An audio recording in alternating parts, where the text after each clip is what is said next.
Hey there. Welcome to the 8th day of Squatchmas.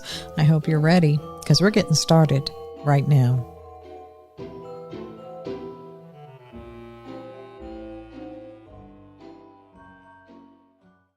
My name is Denver, but most people call me Denny.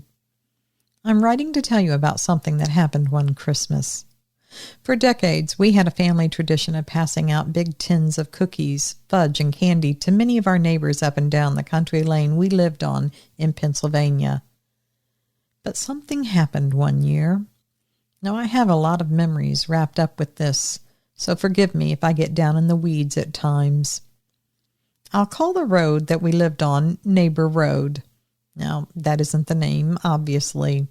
In fact, almost every name in this story has been changed, except for mine and my son's. The road I'm talking about is a 2-lane stretch out in the country, and it runs along a string of homes, old houses mostly. They're set back from the road with their mailboxes lined up nice all along the road. My grandparents built the house there that I grew up in. Back then, we knew everybody up and down that road for miles and miles.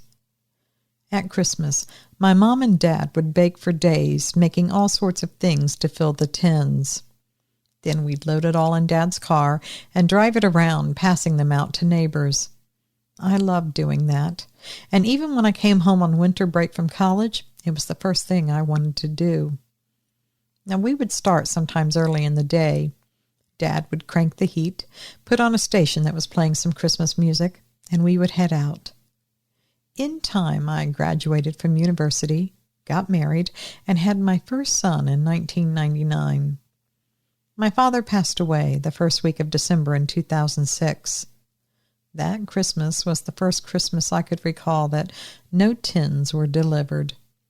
We just couldn't do it. Now, the year after that, I asked Mom if she thought it was time to start the tin deliveries again. I promised her that me and my wife would do all the baking. She didn't have to lift a finger. Mom nodded and said, "I think your father would like that." At the time, my son Eli was just 8 years old, and I was wanting to share the joy of delivering these tins with him. Me and my wife turned Mom's kitchen into a bakery for quite a few days. My wife made the cookies and the candy, and I made the fudge using Dad's recipe.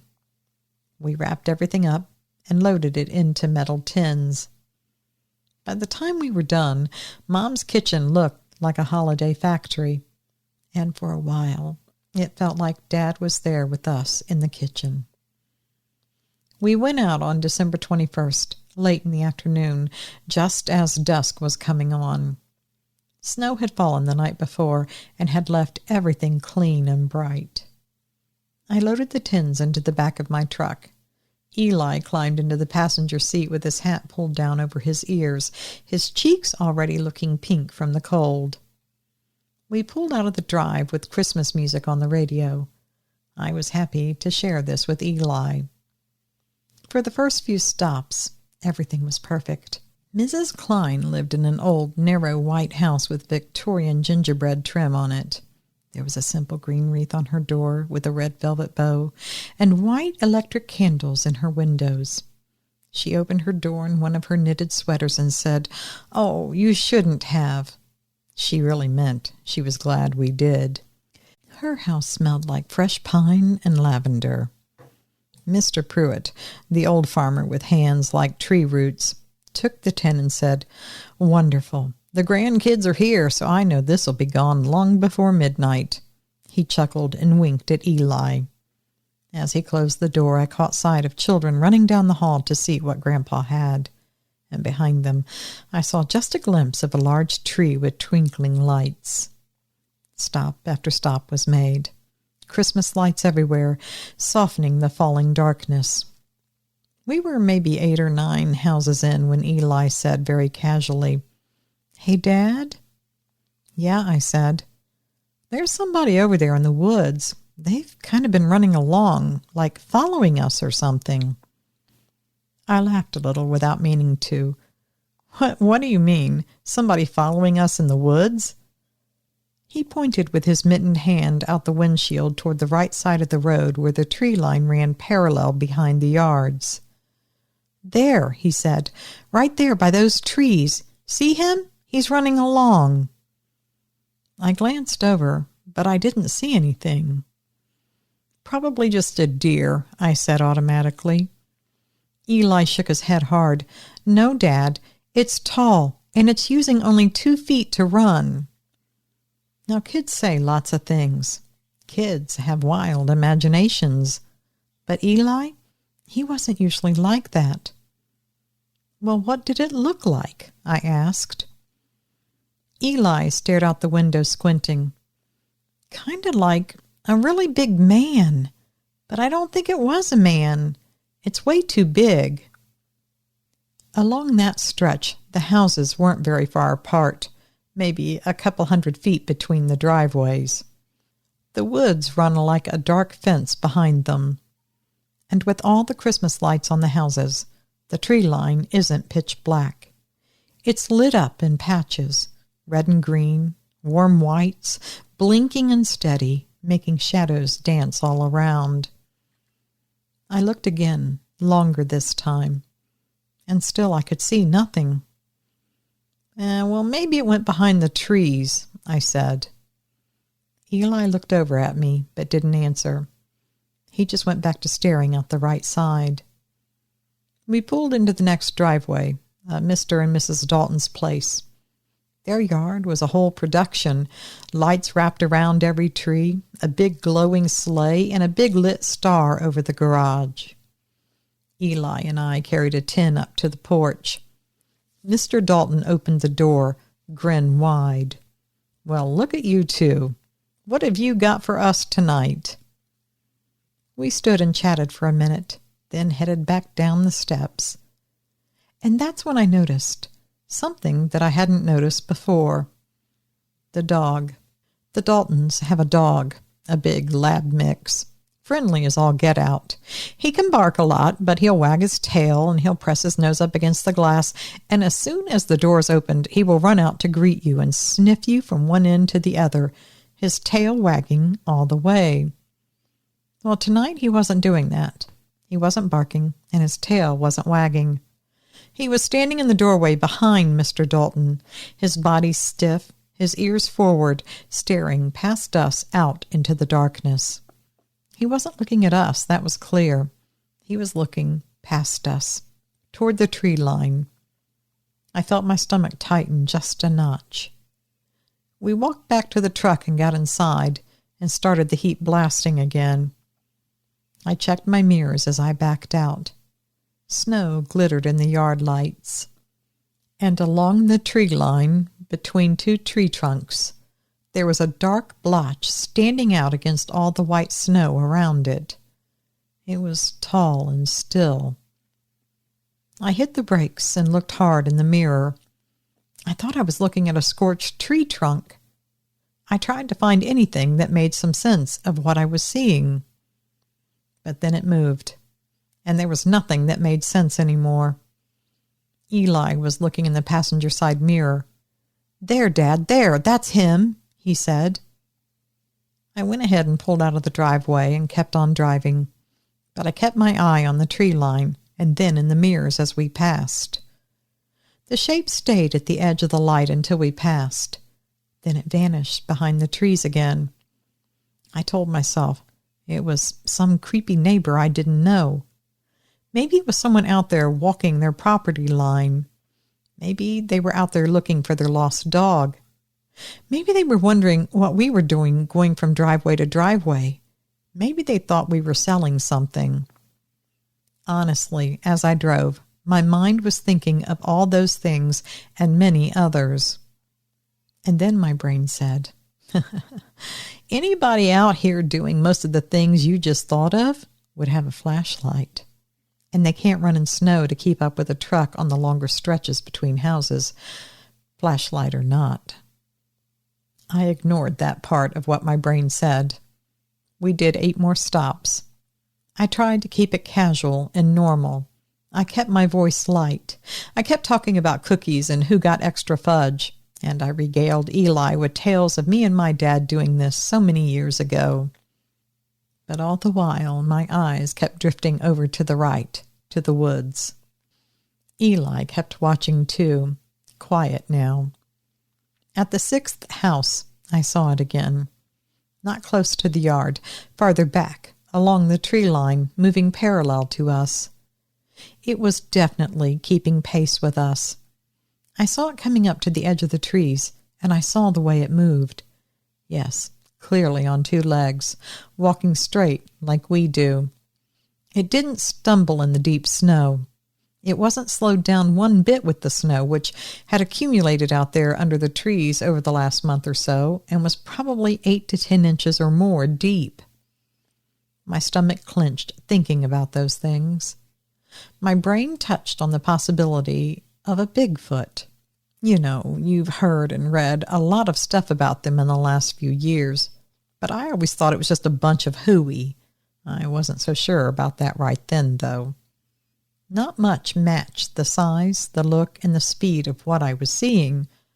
Well, Bigfoot did, and I knew there had been reports in this part of Pennsylvania. I didn't say anything about that to Eli because he was already scared enough that he had gone quiet. I wasn't about to confirm his fears out loud. We pulled into Mrs. Henderson's driveway.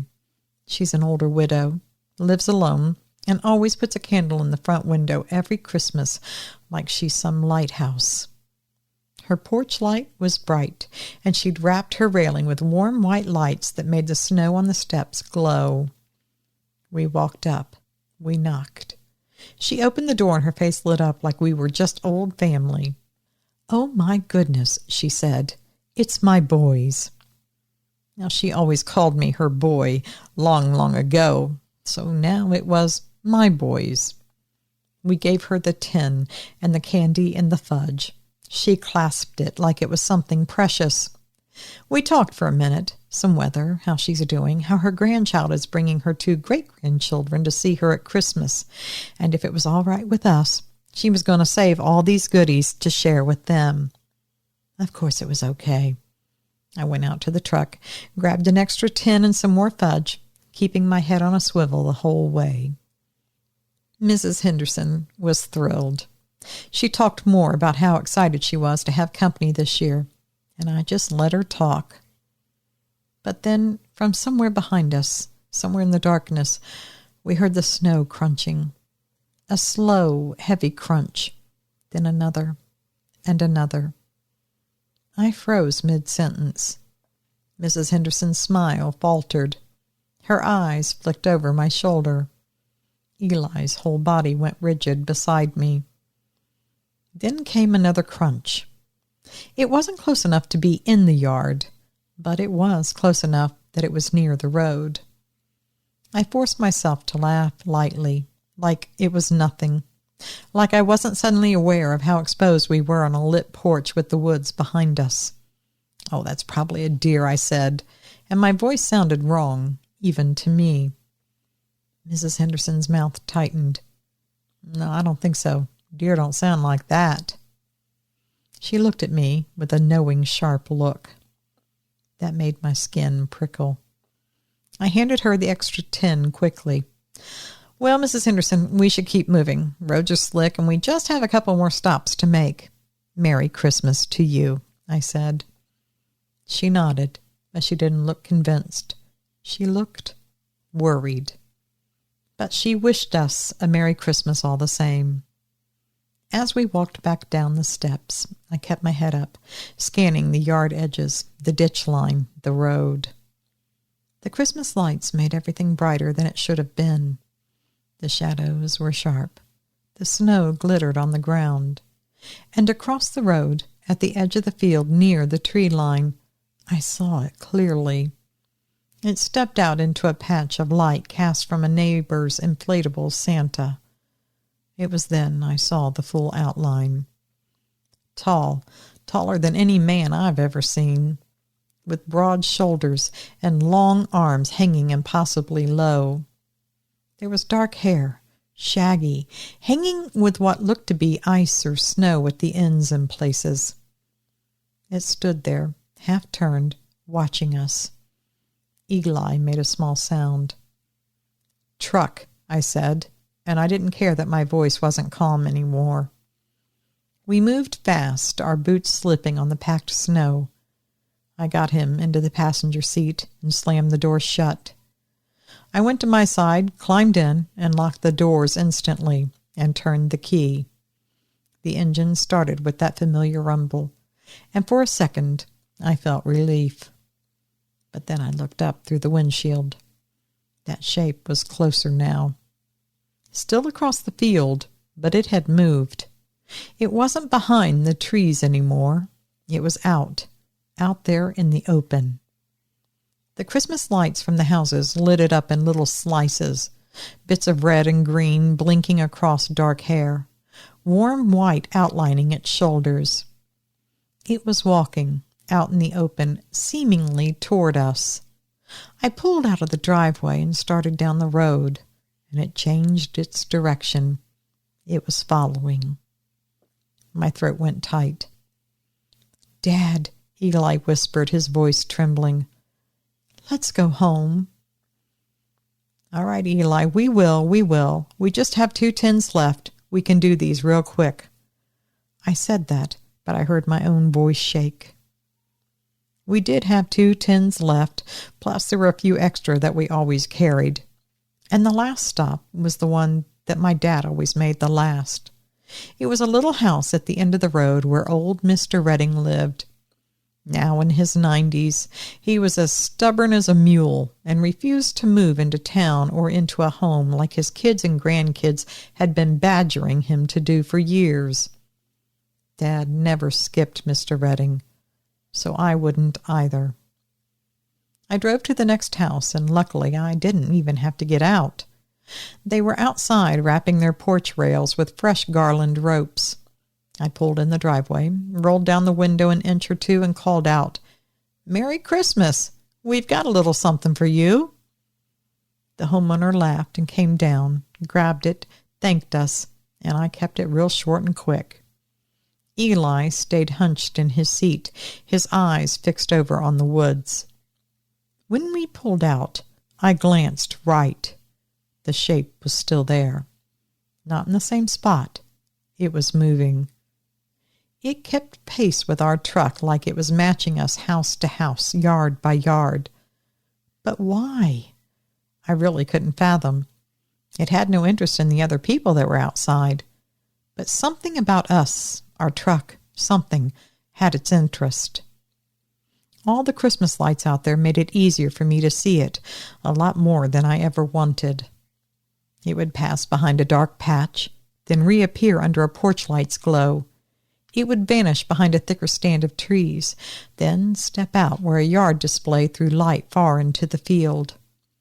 And what scared me wasn't just the size. It was the patience. It was the diligence. It was the way it was tracking us. Eli whispered, "It's following us." "I see it," I said. Eli's eyes filled with tears instantly. "Dad, what is it? Why is it following us?" "I don't know, son," I said, and that was the most honest answer I could give. We approached the last stretch, the part where the houses thin out a little bit more, and the road dips before it climbs to Mr. Redding's place. Eli wiped his cheeks with his mitten and asked, "Can't we just skip him and go home, please?" My chest tightened. I wanted to give in to my son's plea. But I pictured my dad's face. I pictured old Mr. Redding opening his door, smiling like he'd been waiting, because he usually was.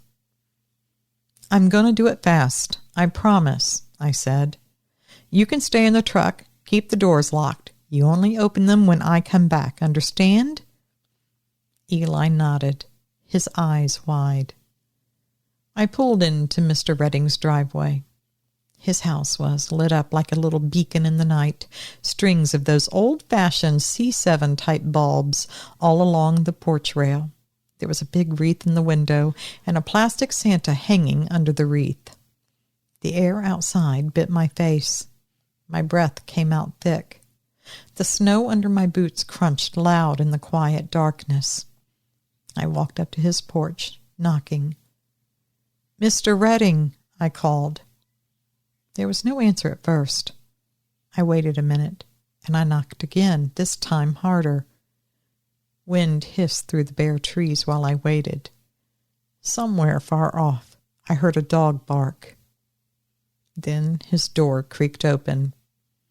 Mr. Redding stood there in a sweater and suspenders, pretty much the same way he dressed since the 1950s, according to my dad.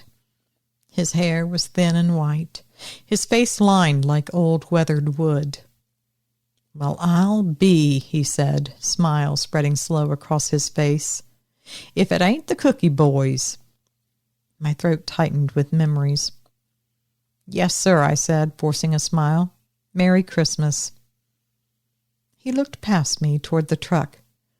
"You got a helper out there with you?" "Yes, sir," I said. "That's my son. He's staying in the truck, staying warm." Mr. Redding chuckled. "Smart kid." I handed him the tin. Cookies, candy, and fudge. My wife made most of it, but I made the fudge. He sniffed dramatically. "You use your daddy's fudge recipe?"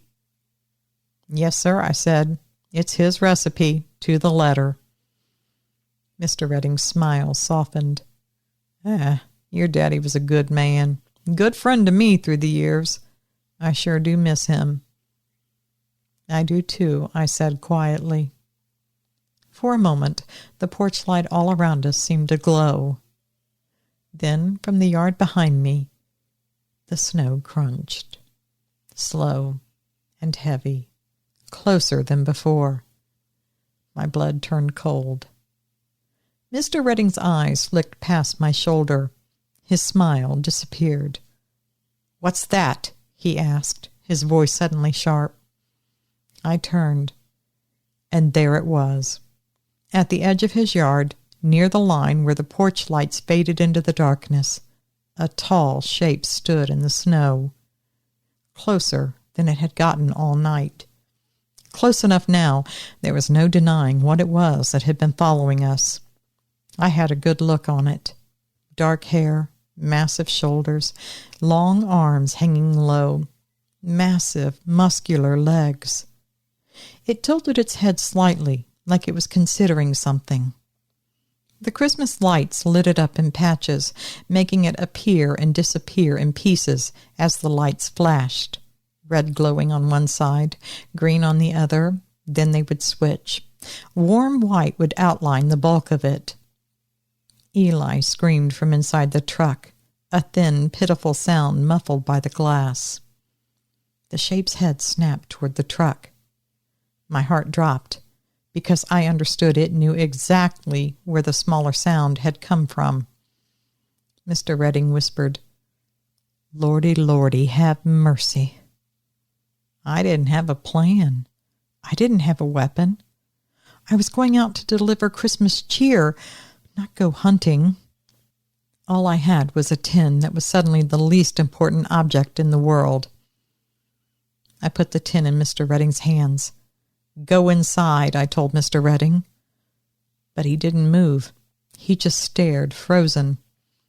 I shoved him through his still open door and pulled it closed. The Bigfoot was still walking one step at a time towards us, slow and deliberate. It raised its head often. I saw the sides of the mouth pull back. It was like the way a cat sniffs the air. I raised my hands instinctively, not in fists, just hands up, the way you do when you're trying to show you're not a threat. "Hey!" I shouted. My voice was loud and shaky. "No, stop!" The shape paused, its head tilting. Then it made a sound that reminded me of the way my Uncle Roy snickered at jokes. Then it took another step, and another, coming closer all the time. Eagle-Eye was frantic and crying in the truck now. I could hear the faint sound of his panic through the glass. That snapped something in me. I turned and ran down the steps, my boots slipping. I sprinted to the truck, tried to open my driver's door, but it was locked, just as I had told Eli to do. Frantically, I yelled for him to unlock the door, and I watched as he pushed the button over and over. I heard it unlock, and I yanked the driver's door open and climbed in. I slammed the door, locked it, and started the engine. Eli was screaming, "Dad, go, go, go." "I am," I said. I threw the truck into reverse without even looking. The tires spun for a second on the packed snow, then they caught. The truck lurched backwards. The shape was moving faster now, coming right toward the truck. I laid on the horn. The shape flinched, just a little, but it was still moving. I backed down the driveway fast, then swung the wheel and shot out onto the road. The dark shape stood in the yard, watching us leave, as if it couldn't believe it. I drove home faster than I should have. I'm not proud of that. The roads were slick, and there I was with my kid in the truck. Eli cried the whole way home, wiping his face with his mitten.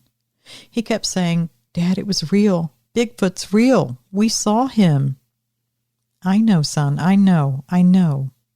I kept telling him over and over because all pretense of it being anything else was gone now. The Christmas lights on the houses blurred past us as we streaked by, but every time we passed a gap, I expected to see that tall shape stepping between the tree trunks, keeping pace with the truck. But I didn't. But the feeling that it could, because of how easily it had followed us before, that stuck in my chest like a stone. But earlier, we were going much slower, stopping at houses, giving it plenty of time to catch up. But not now. No, now we were doing full speed with no stops. I was sure it couldn't follow us. When we got home, my wife opened the door before we had even parked. She took one look at our faces, and she knew. "What happened?" she demanded. I couldn't answer right away. I just scooped Eli up, carried him inside, and shut the kitchen door hard behind us, like I could keep everything out by just doing that.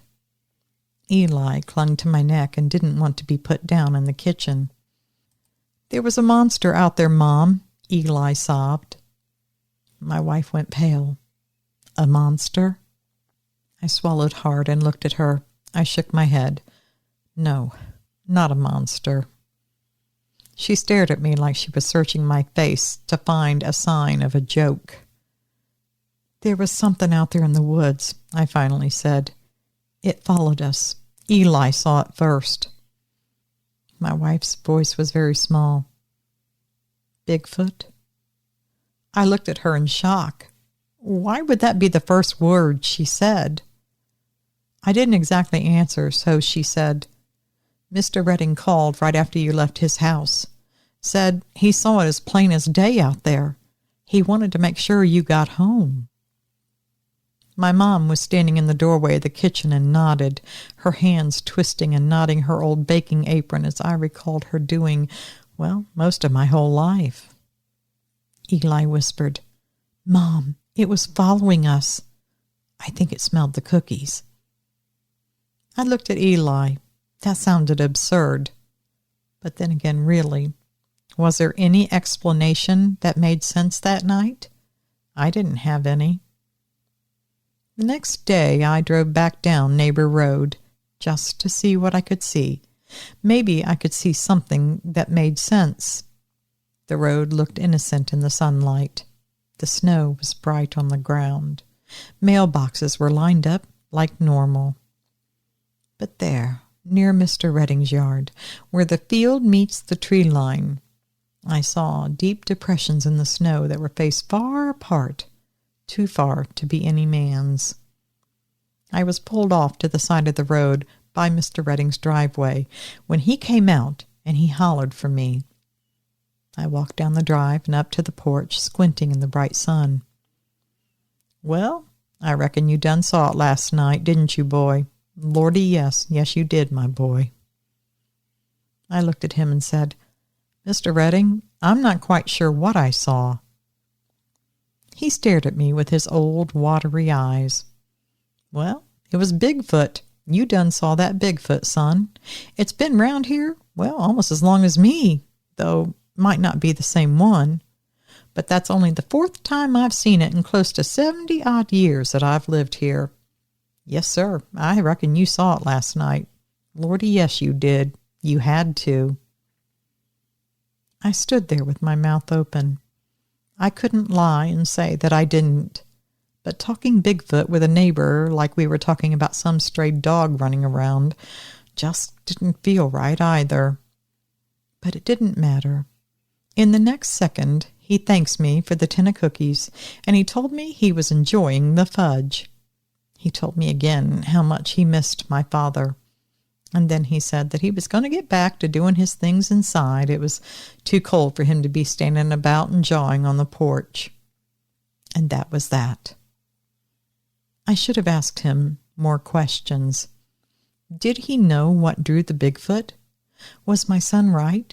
Did it smell all the cookies and the candy? Because you know what? All that had a very strong smell.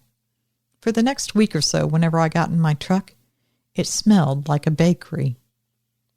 I decided after Christmas I was going to go back and talk to Mr. Redding again and ask him some questions. But it wasn't to be. Mr. Redding passed away on New Year's Eve, sitting right there with another elderly neighbor in his living room. They were planning to watch the ball drop on TV, but Mr. Redding checked out before that happened. My mom also has now passed on, and me and my wife live in Ohio. So the cookie deliveries up and down that old road are a thing of the past. Oh, we tried to do it here, but there's nothing fun about delivering in a new subdivision. You walk, you don't drive. And most of my neighbors cycle in and out every few years. It's hard to get to know them. I still make Dad's fudge, though. And Eli, he just had his first child. A daughter. She was born earlier this year. Yes, I'm over the moon. I'm just sad there will be no memories for her of passing out cookies and the Christmas joy the way that I have, and to a lesser extent, that her father has. There are a few people we always stop in and spend time with at Christmas. People we know whose houses are dark and quiet at the holidays, and we do bring cookies and fudge to them. But mostly we try to bring some good cheer. The one thing I don't remember very fondly is the Bigfoot that followed us. To this day, I haven't the faintest idea of what it was doing, what it wanted. But I have to think that maybe Eli was onto something. Maybe it was just looking for a tin of cookies, too. Thanks for reading this, Denny. You know, there are always people that would love a little company at the holidays. So maybe there's someone you know that would love to hear from you, or maybe have a visit with this Christmas. All right. Well, that is it, my folks. Day 8 of Squatchmas is in the books and done. Until we meet up again tomorrow, you keep baking those cookies. Be sure to cut your fudge in even squares. And always remember, absence of proof is not proof of absence. Thanks for listening.